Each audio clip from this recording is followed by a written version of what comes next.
et messieurs, bonsoir et bienvenue à cette émission d'Info 9. Qu'est-ce que la luminothérapie? Pour nous en parler, je reçois notre pharmacienne experte de la pharmacie Brunet de Lazare, Mme Sylvie Larouche. Madame Larouche, bonsoir. Bonsoir, ça va bien? Bien, ça va très bien, très bien. Que la luminothérapie, moi, je pensais que c'était nouveau, mais ce n'est pas nouveau. Non, ça existe depuis quand même quelques années, mais ça se peaufine. Il y a eu quand même quelques études de réaliser et on en entend quand même plus parler. Les médecins sont au courant. Il y a des études qui sortent. Il y a des études en cours encore parce qu'on a trouvé vraiment une utilité intéressante à la luminothérapie. Je ne veux pas que tout le monde se garoche là, aller chercher une lampe de luminothérapie, c'est pas ça. Là. Mais juste pour expliquer un petit peu pourquoi ça se j'aimerais situe, justement, puis j'aimerais là, que je vais vous laisser aller là, avec la luminothérapie. C'est quoi? Ça fait quoi?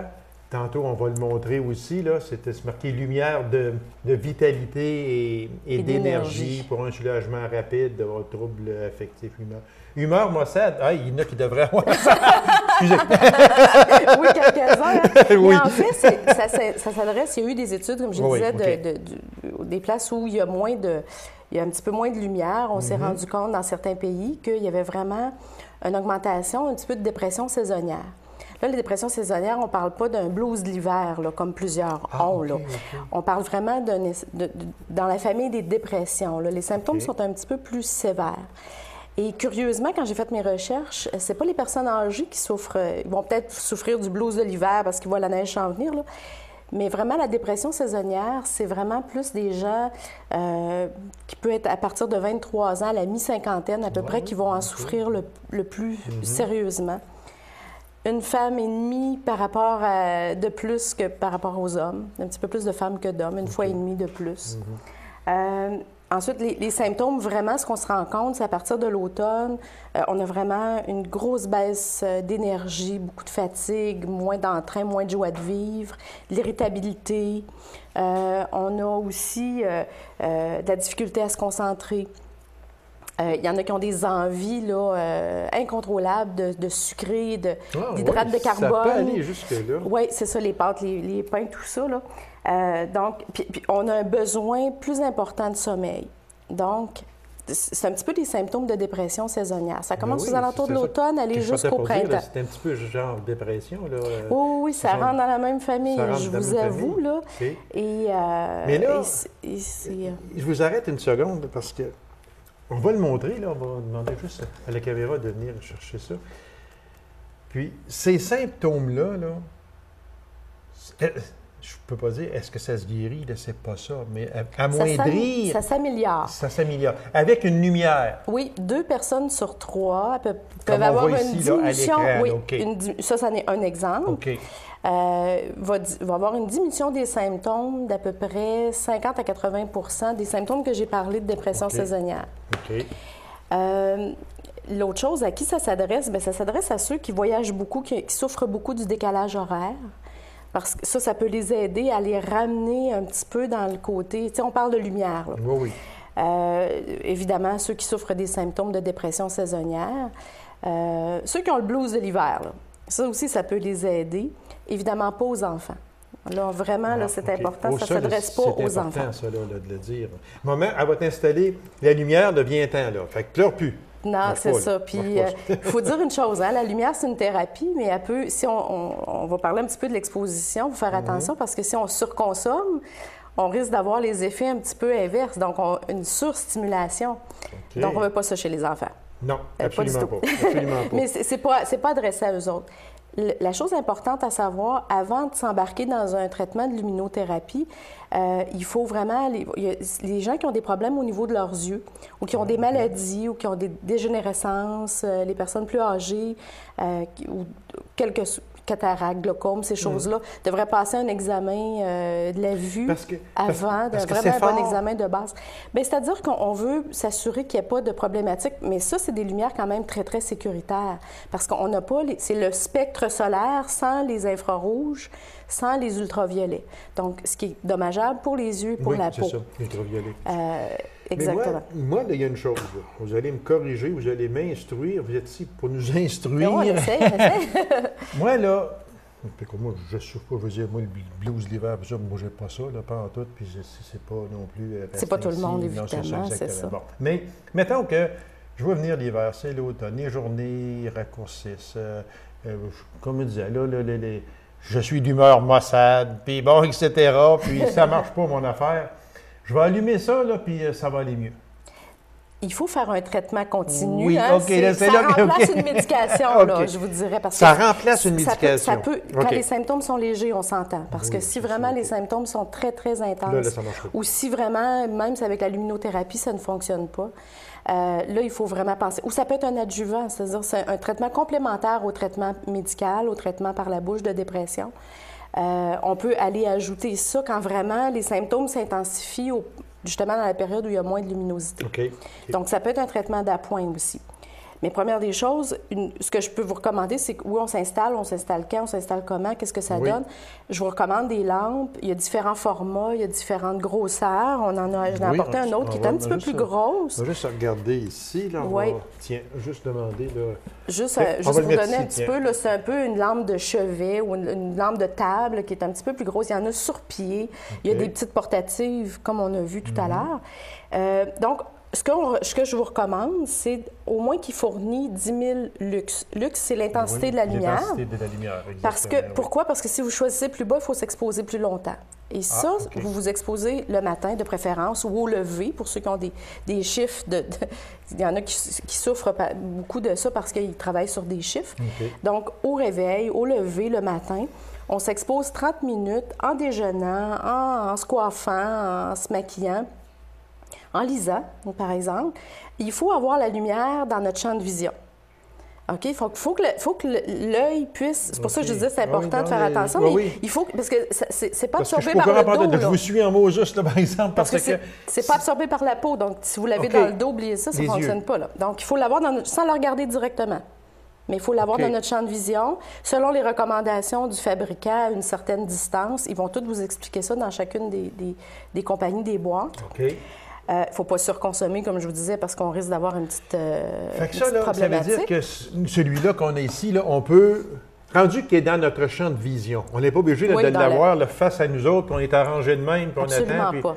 Non, dans comme notre je champ dis, de vous vision. Ça veut dire que rendu qu'on le voit. C'est ça. Puis, comme je dis, il vous donne les indications, les recommandations. Chacune des langues vous donne les recommandations nécessaires parce qu'il y a une distance à respecter. Okay. Il y a une façon de l'installer pour vraiment en profiter. Donc... comme je disais, c'est important de regarder ça. Le traitement, on peut voir l'amélioration aussi rapidement qu'après une semaine de traitement. À tous les jours, on s'entend, là. À tous les matins. On peut voir une amélioration des symptômes après une semaine de traitement. Et il faut continuer jusqu'à temps qu'on arrive vraiment au printemps où la lumière est plus intense. Ah oui. Oui, pour être sûr, là, vraiment, d'avoir la bonne thérapie, parce que si on arrête, on peut rechuter, c'est-à-dire les symptômes peuvent s'intensifier après aussi une semaine d'arrêt. Donc, c'est important, vraiment, c'est les petits conseils à retenir. Ça, là, autrement dit, Mme Larouche, si on commence ça, il faut passer l'hiver à le faire. Bien, préférablement, surtout si vous voyez une amélioration, comme je disais, 2 personnes sur 3 peuvent en bénéficier. Ça peut régler à peu près 50 à 80 des symptômes de diminution sans prendre aucune médication quand les symptômes sont légers. Donc oui, parce que ça prend une semaine d'avoir une amélioration, mais si ça fait 1 mois et demi que vous l'utilisez et que vous voyez aucune amélioration, je pense que ce serait le temps de consulter le médecin préférablement. Mais dites-moi une chose, Mme Larouche. Comment on en vient à utiliser la luminothérapie? Et par là, moi, j'entends, comme je disais tantôt, moi, je veux dire, j'ai pas ça, moi, là, que ce soit le blues de l'hiver ou bien non. À ce temps-ci, je suis plus agressif parce qu'on s'en va vers des températures plus maussades un peu, etc. Bon, la neige qui va venir. Exactement. Moi, je n'ai pas... mais qui va me dire, moi, que j'ai besoin de ça?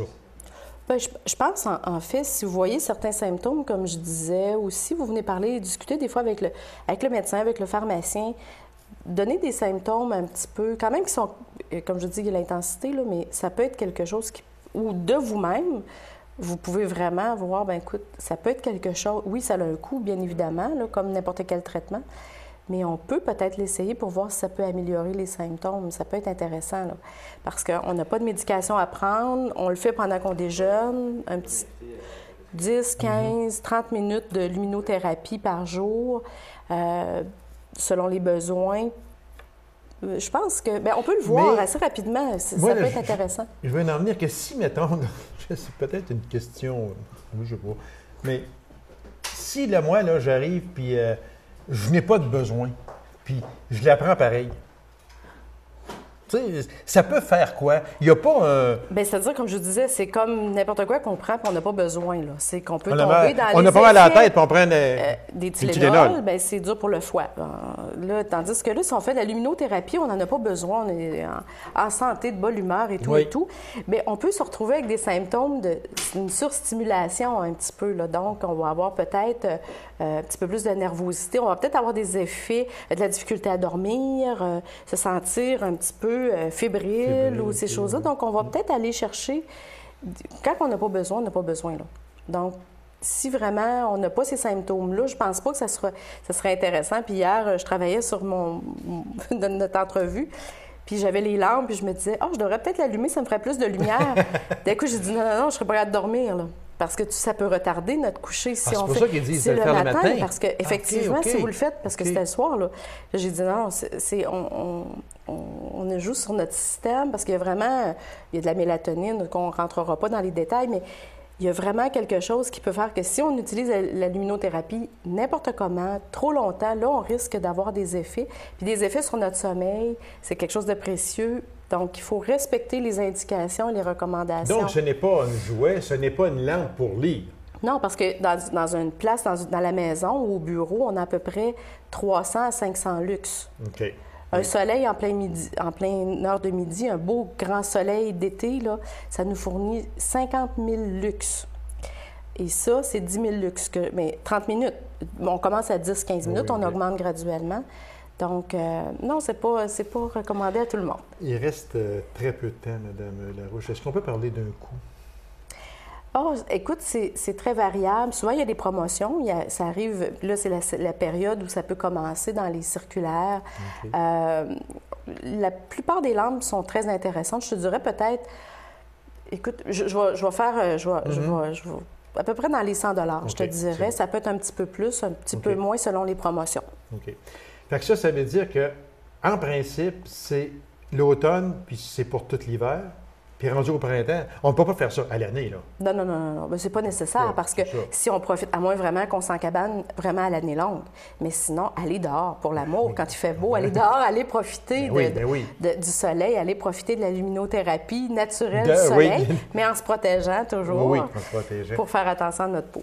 Fait que les personnes qui peuvent le plus nous conseiller, c'est notre médecin, oui, mais notre pharmacien aussi. Oui, souvent parce que il y a des gens qui en vendent, mais il y a aussi, dans toutes les pharmacies, on en a et on est informé pour vous aider. Puis on peut vous dire les bonnes indications. Les bonnes indications.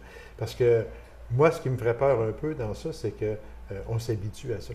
Non, on ne peut pas s'habituer à ça. Dire, moi, à chaque automne, il faut que je prenne ça, il faut que je prenne ma lampe à chaque automne. Bien, dans le fond, c'est un petit peu, c'est du soleil en boîte. C'est du soleil en boîte. Puis ça nous fait du bien si ça a été prouvé efficace. Alors, pourquoi pas d'en profiter? Puis, en fin de compte, ça nous fait un petit peu plus de lumière. On a besoin, les gens, vraiment, on en voit à la pharmacie, là, des gens qui ont vraiment ce symptôme-là, ces symptômes-là très forts. Et ça les décourage, donc ils ont vraiment besoin de ce traitement-là. Madame Larouche, merci beaucoup. C'est déjà tout le temps que nous avions. Puis, ça m'a fait plaisir. Luminothérapie, bien, c'est pas nouveau, mais c'est de plus en plus vivant. J'en suis persuadé. Oui, puis ça peut intéresser certaines personnes. Exactement. Alors, Madame Larouche, merci beaucoup. On se revoit aussi très bientôt, juste avant les fêtes, pour donner des conseils peut-être durant le temps des fêtes. Parfait. Je vous remercie infiniment. Merci bien. Courte pause, mesdames et messieurs, et on vous revient immédiatement après. Restez avec nous.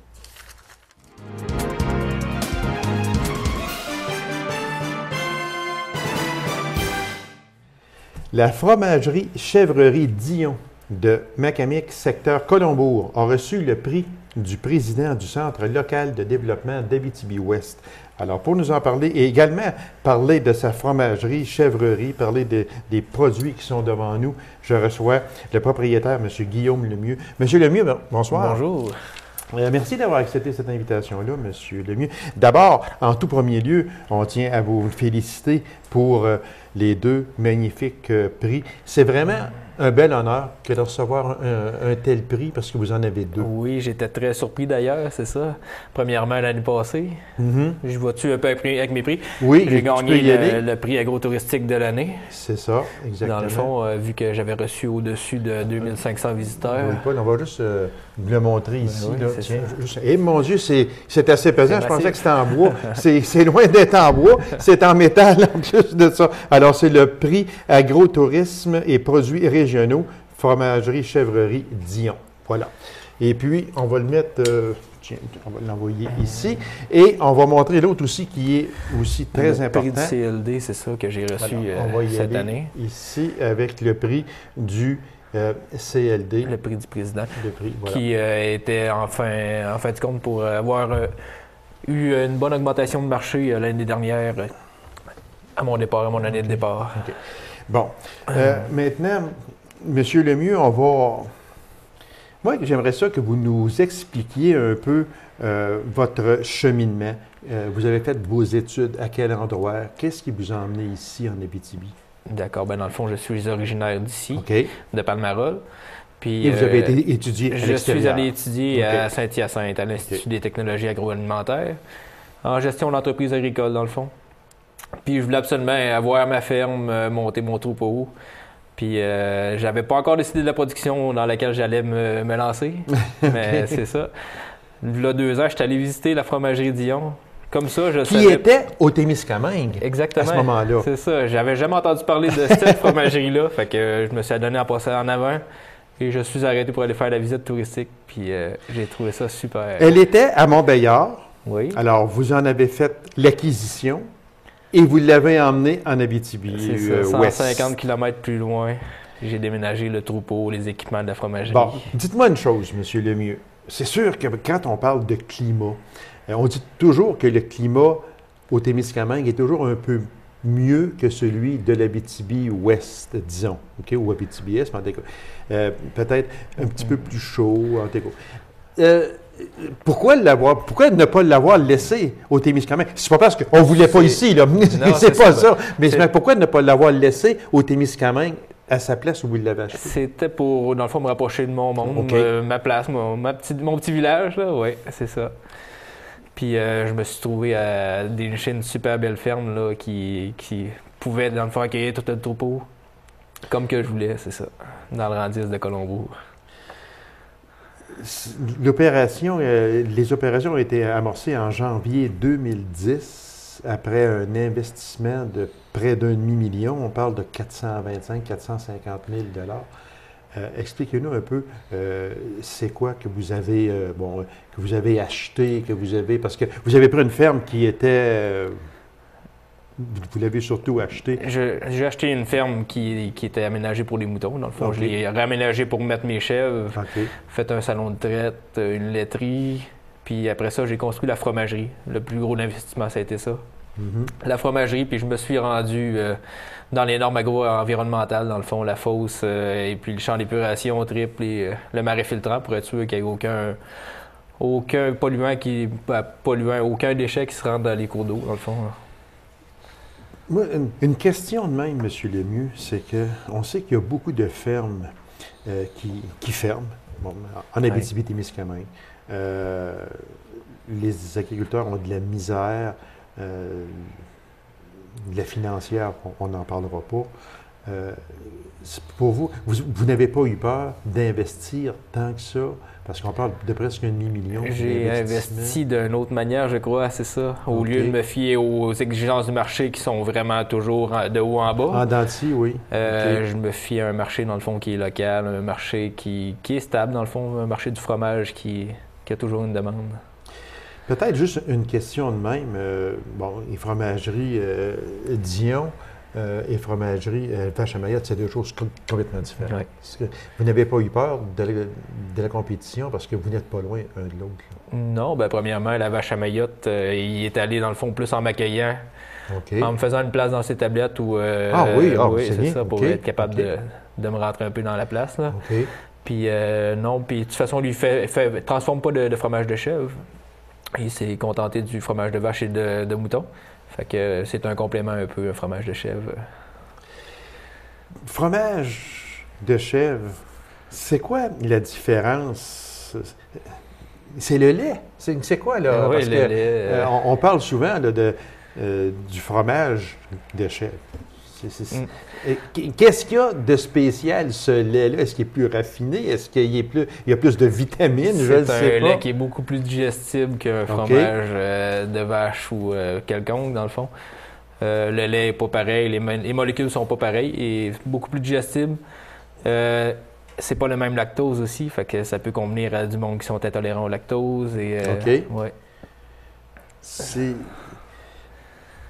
Pourriez-vous faire le même fromage avec du lait de vache? Ça n'aurait pas les mêmes goûts. Ça n'aurait pas les mêmes goûts? Non, mais oui. Vous pourriez le faire? Oui. Sauf que quand on parle de goût, est-ce que ce serait moins raffiné ou quoi? Oui, c'est ça. Oui? Ça ne serait pas les mêmes saveurs qui seraient développées. Ça ne serait pas du tout la même chose. Ça serait Vos produits sont fabriqués, il y a divers fromages, on va en parler un petit peu, de qualité supérieure, comme le Délice Nature, entre autres, et autres. Qu'est-ce qui fait la renommée de vos fromages, selon vous? C'est vraiment, dans le fond, le départ, c'est vraiment le troupeau à la ferme. On choisit l'alimentation des chèvres, on choisit la sorte de chèvre, on choisit tous les intrants, dans le fond, de la production. Fait qu'on est capable d'aller chercher la qualité qu'on veut, le goût du lait, etc. Là, vous êtes après me dire là, qu'il y a une chèvre là, qui est là, dans le champ, là, mais il faut qu'elle soit nourrie d'une manière spéciale. C'est ça. Elle n'est pas libre de manger ce qu'elle veut. Est-ce qu'on peut dire ça de même, M. Lemieux? Dans le fond, il va plus pour une alimentation sec, parce que plus que c'est humide, plus que ça donne du goût au fromage. Alors, c'est ça, un foin plus ou moins sec, avec une moulée, dans le fond. On essaie toujours de garder les sortes de chèvres comme des chèvres qui ont un goût moins prononcé. Moi, j'y vais pour la Saanen puis la Alpine.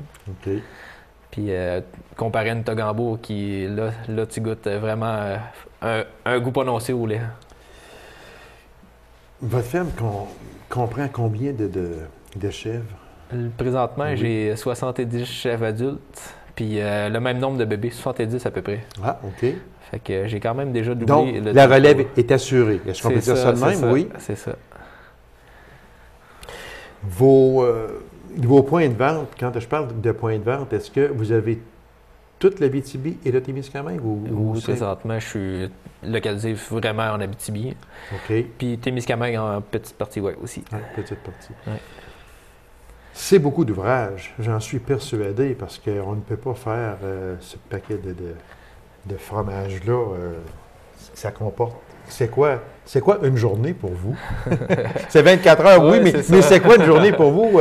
C'est quoi le matin, votre rituel? C'est ça, à 5 heures, je commence mon fromage, dans le fond, je m'en vais à la laiterie, je pars une pompe qui transfère le lait jusque dans mon...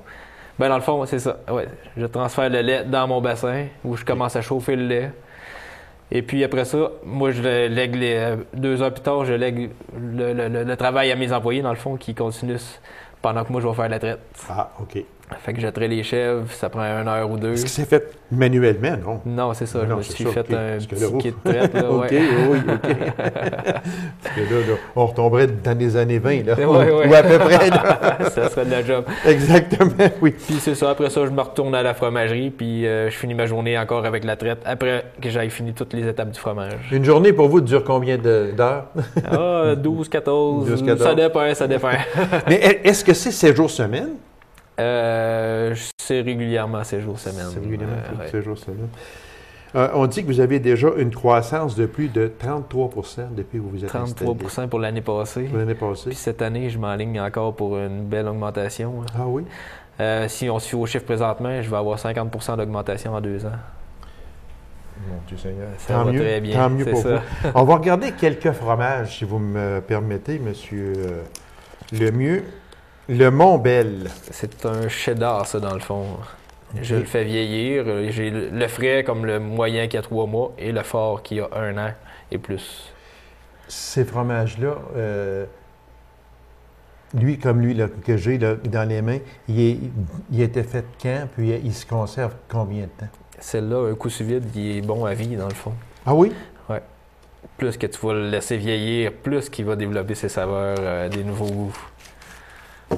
Il y en a un autre ici. Le fort, c'est ça. Lui, il a vraiment 1 an et demi. Ah, OK, là, parce qu'il y en a quoi? Un doux puis un fort? C'est ça. C'est ça? Doux, moyen. Qu'est-ce qui fait la différence entre les deux? Comment on fait un fromage doux et un fromage fort? C'est le même fromage. C'est le même fromage, sauf qu'on le laisse vieillir dans les frigidaires. OK. Fait que c'est ça. Le moyen. Alors, ce qui fait qu'il est plus fort, c'est parce qu'il a été vieilli plus longtemps. C'est ça. Ici, il y en a un autre ici qui s'appelle Délice Ciboulette. Oh, ça doit être bon. C'est des petits fromages à la crème, dans le fond, qu'on agence des fines herbes ou, dans le fond, fines herbes, poivre, ail. Puis on est en train d'en développer des nouveautés. Ça va être des petites trempettes. Ah oui? C'est un petit fromage figue, oignon rouge et porto. Alors, on développe des nouvelles saveurs. Quand on vient de parler là, de porto, là, on s'en vient dans le grand. Là. Je vous jure. Ici, ça, c'est des beaux petits rouleaux. C'est un roulé au poivre, puis il y en a un autre ici, puis un roulé à l'ail. Ça, c'est un petit peu la même chose que ceux-là, mais c'est plus pour les cuisiniers, dans le fond. Si tu veux l'agencer avec des recettes, ça se cuisine très bien. Moi, là, c'est vrai que je ne connais pas ça, pas en tout. Je me fie sur vous énormément. Mais quand on prend un petit roulé comme ça, là, peu importe poivre, à l'ail, je loupe puis je mets ça sur mes rôtis. C'était très bon, hein? Ah, c'est bon? Oui. Oui, regarde. OK, oui. Ah oui, ce serait le... Parce que... Puis on peut en manger aussi comme entrée. Probablement. Avec aussi. Des biscottes ou, oui, n'importe comment. Ça, c'est crémeux. Ils sont tous crémeux. Lui, il est solide. C'est ça. Comment on fait la différence? Un cheddar, dans le fond, c'est la cheddarisation. C'est de réchauffer au stade caillé, on le réchauffe et ça vient tout, dans le fond, se segmenter comme ça. Là. OK. Puis, il y a le fameux fromage en crotte, comme on dit, ça, qui fait le délice de beaucoup de personnes. Quand on rentre chez vous, dans la fromagerie, oui. D'abord, est-ce que c'est accessible? Je sais que vous avez fait une journée porte ouverte l'an dernier. C'est ça. Est-ce que c'est accessible? Moi, mettons, aujourd'hui, je voudrais aller voir ça. Est-ce que c'est possible? Est-ce que c'est une chose? Bien non, si vous n'attirez pas trop, parce que vous avez trop d'ouvrages. Oui, bien, dans le fond, mon kiosque est tout le temps ouvert. Vous êtes mieux d'appeler d'avance, puis pour être sûr que je suis là. OK. Mais c'est ça, je suis souvent là, fait que... Vous pouvez aller chercher le fromage directement à la ferme, dans le fond. Ah, on peut y aller chercher là. Vous en avez ici 2, là aussi, là, que je vais... Un petit feta. Le petit cube. C'est un feta, dans Saumure, le fond, dans la saumure.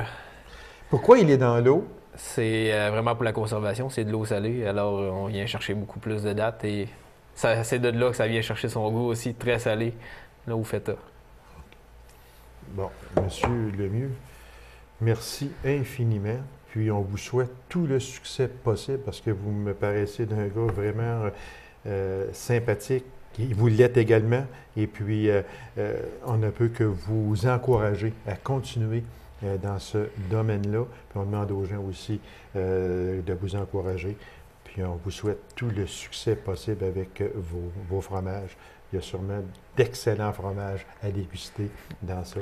Puis, je vous remercie. Un gros merci à vous. Bien, c'est moi qui vous remercie. Bonne fin de journée. Puis, n'ayez pas peur, allez l'encourager. Je suis persuadé que ce sont des fromages qui sont extraordinaires.